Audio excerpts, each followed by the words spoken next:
तो कहीं न कहीं मायावती अभी सोच में पड़ी हैं और हो सकता है कि मायावती ऐन वक़्त पर आकर पलटी मारें और ये भी बता दें कि वो अब एनडीए या किसी अन्य गठबंधन के साथ जुड़ रही हैं। तो अभी मायावती को लेकर बातें स्पष्ट नहीं हैं और वो भी अभी बातों को स्पष्ट नहीं कर रही। कभी वो अकेले आने का बात करती हैं, कभी ये बताती हैं कि छोटे दलों को साथ करेंगी। तो कहीं न कहीं मायावती और यूपी की जो पॉलिटिक्स है वो अभी-अभी उलझी हुई नज़र आती है। जी देखिए, अभी मौजूदा जो राजनीतिक स्थिति है मायावती की, तो इसमें कुछ ख़ास कर नहीं पा रही हैं वो चुनाव में। लेकिन उनका वोट बैंक है वो काफ़ी अच्छा है, लेकिन फिर भी वो दलित के मुख्य चेहरे के तौर पर जानी तो जाती है, लेकिन अभी उनको वोट मिल नहीं रहे हैं उतने। तो मुझे लगता है उन्होंने अभी जो फ़ैसला किया है, जो छोटे दल हैं, ख़ास तौर पे जो क्षेत्रीय दल हैं, उनसे जोड़ने के प्रयास में जुटी हैं और जो लोकल लोग हैं, जो लोकल कह सकते हैं गाँव में जो लोग हैं, उनसे जुड़ने के, संवाद करने का प्रयास कर रही है मायावती। तो निश्चित रूप से अब एक नई शुरुआत कर रहे हैं, ख़ास तौर पे अगर अभी की स्थिति उनकी देखी जाए तो। यहाँ पर सबसे ज़्यादा लोकसभा सीटें उत्तर प्रदेश में नजर आती हैं। 80 लोकसभा सीटों की बात करें तो मायावती यहाँ पर वो आंकड़ा सेट नहीं कर पाएगी जो वो साबित करती हैं कि इस बार यहाँ पर कम से कम वो भारतीय जनता पार्टी और तमाम समाजवादी पार्टी और कांग्रेस पार्टी के मुकाबले और भी ज़्यादा सीटें जीतती हुई नजर आएगी। यहाँ पर 30 से 40 सीटें वो जीतती हुई नजर आएंगी। तो यहाँ पर नामुमकिन ही लगेगा क्योंकि मायावती अकेले अपने दम पर इतनी सीटें और यहाँ पर चुनाव जीतना यहाँ पर बिल्कुल भी आसान उनके लिए नहीं होगा। ये बात कहते नजर आए थे कि मायावती इंडिया गठबंधन में जरूर आ जाएंगी, लेकिन पहले कांग्रेस नेता मायावती से आकर माफी मांगी क्योंकि आपने राजस्थान में, मध्य प्रदेश में, उत्तराखंड में अपने पार्टी के अंदर हमारे नेताओं को शामिल कराया। तो ऐसे में संभावनाएं तो है मायावती के बेहतर प्रदर्शन की इंडिया गठबंधन में आने से, लेकिन यहां पर संभावनाएं उनकी इंडिया गठबंधन में आने की बिल्कुल नजर नहीं आ रही हैं।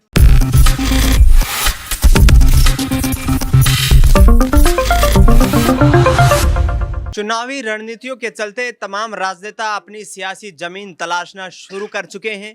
इसी कड़ी में सबकी नजरें टिकी हुई है बहन कुमारी मायावती पर। जी हां, वो मायावती जो उत्तर प्रदेश की 4 बार मुख्यमंत्री रह चुकी हैं, बसपा की सुप्रीमो के तौर पर और दलित वोट बैंक की मसीहा के तौर पर देश की राजनीति में अच्छा खासा नाम बना चुकी हैं। तमाम राजनीतिक दल कोशिश करते हैं कि मायावती के साथ यदि गठबंधन कर लिया जाए तो चुनावी जीत तय मानी जाती है। ऐसे में क्या 2024 के लोकसभा चुनाव में मायावती यहां से एक निर्णायक भूमिका में साबित होंगी? क्या मायावती यहां से गेम चेंजर साबित हो सकती हैं? क्या बहुजन समाज पार्टी आने वाले वक्त में केंद्र की राजनीति में सत्ता का तख्ता पलट करने में भी कामयाब हो पाएगी? ये तमाम सवाल खड़े हो गए हैं, जिस वजह से जब मायावती ने यह कह दिया है कि हम अकेले दम पर चुनाव लड़ते हुए दिखाई देंगे। इंडिया अलायंस की इस वक्त स्थिति कमजोर नजर आ रही है। कोशिशें ये की जा रही है कि यहां पर मायावती को साथ ले लिया जाए तो कहीं ना कहीं दलित वोट बैंक और खास तौर पर उत्तर प्रदेश की बात कर ली जाए तो मुस्लिम वोट बैंक का भी सपोर्ट मिल सकता है। इससे भारतीय जनता पार्टी की मुश्किलें खड़ी की जा सकती हैं। न्यूज़ रूम में इस वक्त मेरी मौजूदगी है, आकाश मेरे साथ मौजूद हैं। आकाश, जिस तरीके से मायावती का जो स्टैंड अभी तक देखने को मिला है, किसी भी दल में ना जाने की बात कर रही हैं, क्या यहाँ पर अकेले जो चुनाव लड़कर उस धार रफ्तार के साथ राजनीति में वापस आ पाएंगी? देखिए दिनेश, जिस प्रकार से मायावती ने किसी भी पार्टी के साथ जाने का ना जाने का ऐलान किया, लेकिन इससे एक बात साफ हो गई कि मायावती दूसरी पार्टियों को फ़ायदा नहीं पहुंचाना चाहती। देखिए, इससे पहले भी मायावती ने कई बार कहा है कि वो किसी पार्टी के साथ जुड़ती हैं तो उस पार्टी का जनाधार तो बढ़ता है, लेकिन खुद की पार्टी उनकी खराब हो जाती है, इसलिए वो अकेले चुनाव लड़ना चाहती है। लेकिन यहाँ पर बीच में उन्होंने इस बात की भी पुष्टि की कि वो जो छोटे दल हैं उनके साथ जाएंगी, उनके साथ अपनी पार्टी को बढ़ाएंगी। लेकिन अभी भी मायावती के पास वो दल मौजूद नहीं है, या यह कहा जाए कि मायावती के पास उत्तर प्रदेश में अकेले वो वर्चस्व नहीं है कि यहाँ पर जो अन्य विपक्षी पार्टियां हैं उनको टक्कर दे सके, चाहे वो बीजेपी की बात की जाए और चाहे वो कांग्रेस पार्टी की बात की जाए। भले ही कांग्रेस पार्टी या इंडिया गठबंधन इस वक्त गिरावट के तौर पर देखा जा रहा है, उनकी पार्टी यहाँ पर टूट रही है, लेकिन अभी भी मायावती के पास वो कुनबा मौजूद नहीं है कि यहाँ पर अन्य पार्टियों को टक्कर दे सके और अकेले टक्कर दे सके। हालांकि अगर वो किसी गठबंधन के साथ जुड़ती हैं तो मान के चलिए कि गठबंधन और मायावती दोनों को फायदा हो सकता है।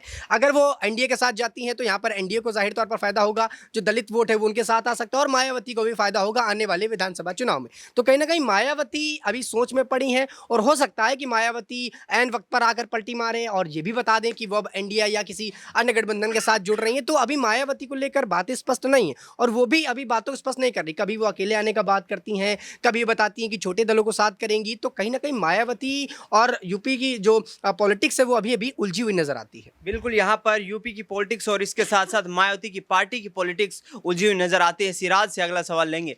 सिराज, जो स्थिति मायावती की इस वक्त है, क्या किसी भी दल में शामिल ना होना उसके लिए नुकसानदायक हो सकता है और आगामी 2024 के लोकसभा चुनाव में ये कितनी बड़ी चुनौती बन सकती है बसपा के लिए?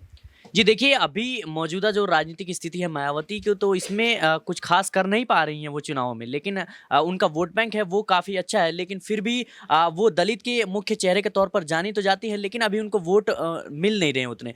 तो मुझे लगता है उन्होंने अभी जो फैसला किया है, जो छोटे दल है, खास तौर पर जो क्षेत्रीय दल है, उनसे जोड़ने के प्रयास में जुटी हैं, और जो लोकल लोग हैं, जो लोकल कह सकते हैं गाँव में जो लोग हैं, उनसे जुड़ने के, संवाद करने का प्रयास कर रही है मायावती। तो निश्चित रूप से अब एक नई शुरुआत कर रहे हैं, खास तौर पे अगर अभी की स्थिति उनकी देखी जाए तो। बिल्कुल, यूपी में कहीं ना कहीं अपनी जो राजनीतिक जमीन तलाशने की और दोबारा से उस राजनीतिक जमीन को वापस पाने की कोशिश करती नजर आ रही है मायावती। तो इस आधार पर मायावती आगामी चुनाव की रूपरेखा तैयार करती हुई नजर आ सकती हैं। तमाम राजनीतिक दलों की कोशिश है, मायावती के खिलाफ कोई बयानबाजी नहीं हो रही है। ऐसे में चिर परिचित अंदाज में क्या बहन कुमारी मायावती यहाँ पर अंतिम वक्त पर अपना फैसला लेने वाली है? शिखा मेरे साथ मौजूद है। शिखा, जो स्थिति इस वक्त बनी हुई है वो कहीं ना कहीं मायावती के लिए भी गंभीर है, क्योंकि पार्टी का यहाँ पर कोई वर्चस्व खास बना नहीं है पिछले 5 से 10 सालों की बात कर ली जाए। दूसरी तरफ वो किसी गठबंधन में भी शामिल होने की बात नहीं कर रही हैं। तो क्या यहाँ पर उनकी स्थिति सुधर पाएगी 2024 के लोकसभा चुनाव में? जी बिल्कुल, मायावती की अगर बात करें तो पिछले कुछ सालों में वो कोई भी चुनाव अच्छी तरीके से मतलब जीतती हुई नज़र नहीं आई हैं। लेकिन यहाँ पर दूसरी बात ये है कि वो किसी भी गठबंधन में जाने से भी इनकार करती हैं। उनको ऐसा लगता है कि उनका पद छोटा हो जाएगा, या वो और नेताओं के साथ और पार्टियों के साथ मिलके अपने पद को नीचे नहीं लाना चाहती, अपने सीटों का बंटवारा और नहीं कराना चाहती हैं। तो कहीं ना कहीं वो यही चाहती हैं कि वो अकेले लड़ें। ये बात की वो जिद ठान के बैठ चुकी हैं कि वो चुनाव अकेले ही लड़ेंगी, और बीएसपी की सुप्रीमो मायावती आज़ाद चंद्रशेखर के साथ उनके विचार मिलते हैं, लेकिन किसी भी बात पर वो सहमत होते हुए नज़र फिर भी नहीं आते हैं। और कहीं ना कहीं ये दो गठबंधन अगर हो सकते हैं तो ये भी होते हुए दिखाई नहीं देते, क्योंकि मायावती नहीं चाहती हैं कि वो किसी भी गठबंधन के साथ जुड़ें। यहाँ तक कि इंडिया भी गठबंधन उनको साधते हुए कहीं ना कहीं दिखती है कि मायावती भी उस गठबंधन में शामिल हो जाए। और इंडिया अगर मायावती को शामिल करने में कामयाब रह पाती है तो इसका कहीं ना कहीं बहुत ही बड़ा फायदा इंडिया गठबंधन को हो सकता है, क्योंकि मायावती के पास दलित वोट बैंक है। इसको देखकर इंडिया गठबंधन भी तमाम कोशिशें करती रहती है। वहीं एनडीए की भी कोशिशें जारी हैं कि मायावती को अपने गठबंधन में ले लिया जाए, लेकिन यहाँ पर मायावती अपनी जिद पर बैठी हुई नजर आती हैं कि वो किसी गठबंधन के साथ शामिल नहीं होंगी और अपने ही बलबूते पर ये चुनाव लड़ती हुई देखी जाएंगी। बिल्कुल, यहाँ पर मायावती का एकला चलो की रणनीति कहीं ना कहीं आगामी वक्त में उनकी पार्टी के लिए मुश्किलें खड़ी करती हुई नजर आ सकती है। नाजमीन मेरे साथ मौजूद है। नाजमीन, जो स्थिति मायावती की 2022 के यूपी विधानसभा चुनाव में देखने को मिली, क्या वही स्थिति यहाँ पर वो दोहराती हुई नजर आएंगी? क्योंकि अकेला चलने से कहीं ना कहीं नुकसान होता हुआ साफ तौर पर पार्टी को देखा जा रहा है। देखिए बिल्कुल, यहाँ पर मायावती का जैसे जिक्र किया गया है कि अगर वो एकला चलो वाली राजनीति पर चलती हुई नजर आएंगी तो क्या चुनाव जीत पाएंगी? तो यहाँ मुमकिन नजर आ रहा है, नामुमकिन नजर आ रहा है, माफ कीजिएगा, क्योंकि अगर मायावती किसी गठबंधन के साथ जाती है तो कहीं ना कहीं उन्हें फायदा होता हुआ नजर आएगा। यहाँ पर दलितों का वोट मिलेगा, यहाँ पर पिछड़े वर्गों का वोट मिलेगा, यहाँ पर तमाम और वर्गों का वोट मिलता हुआ भी नजर आएगा, क्योंकि तमाम पार्टियों से जुड़ेंगी, तमाम वर्ग उनके सामने आएंगे, तमाम वर्ग भी कहीं ना कहीं मायावती को साथ देते हुए दिखाई देंगे। लेकिन अगर मायावती अकेले चुनाव लड़ेगी तो दलित वोट बैंक भी उनके हाथों से खिसकता हुआ जो नजर आ रहा है वो वाकई खिसकेगा। और उत्तर प्रदेश की बात करें, जो यहाँ पर सबसे ज्यादा लोकसभा सीटें उत्तर प्रदेश में नजर आती हैं, 80 लोकसभा सीटों की बात करें तो मायावती यहाँ पर वो आंकड़ा सेट नहीं कर पाएगी, जो वो साबित करती हैं कि इस बार यहाँ पर कम से कम वो भारतीय जनता पार्टी और तमाम समाजवादी पार्टी और कांग्रेस पार्टी के मुकाबले और भी ज्यादा सीटें जीतती हुई नजर आएगी। यहाँ पर 30 से 40 सीटें वो जीतती हुई नजर आएंगी। तो यहाँ पर नामुमकिन ही लगेगा, क्योंकि मायावती अकेले अपने दम पर इतनी सीटें और यहाँ पर चुनाव जीतना यहाँ पर बिल्कुल भी आसान उनके लिए नहीं होगा। बिल्कुल, यहाँ पर मायावती के लिए आगामी वक्त आसान नहीं होने वाला है, नाजमीन का मानना है। और अक्षय से आखिरी सवाल रहेगा। अक्षय, जो स्थिति मायावती की 2022 में बनी थी, क्या स्थिति पार्टी की सुधारना चाहेंगी 2024 के लोकसभा चुनाव में? तो ऐसे में अकेला चलने पर ज़्यादा उनको संभावनाएं नजर आती हैं, या फिर गठबंधन में कहीं ना कहीं पार्टी की स्थिति सुधर सकती है? देखिए दिनेश, मायावती बहुजन समाज पार्टी ने बीते 2 लोकसभा चुनाव दोनों तरीके से लड़कर देख लिया है। 2014 के चुनाव आप नहीं भुला सकते, जहां अकेले मायावती लड़ी थी, 19 में सपा के साथ गठबंधन करके लड़ी थी, महागठबंधन यूपी में कहा गया था उस वक्त। तो वोट प्रतिशत से अगर आप नजर डालेंगे तो 2014 के लोकसभा चुनावों में उत्तर प्रदेश में जितना मतदान हुआ था उस मतदान का लगभग 22% बसपा को मिला था। जी हां, 22% मतदान का जो हिस्सा था वो बसपा को 2014 में मिला था और सीटें आई थी महज 5।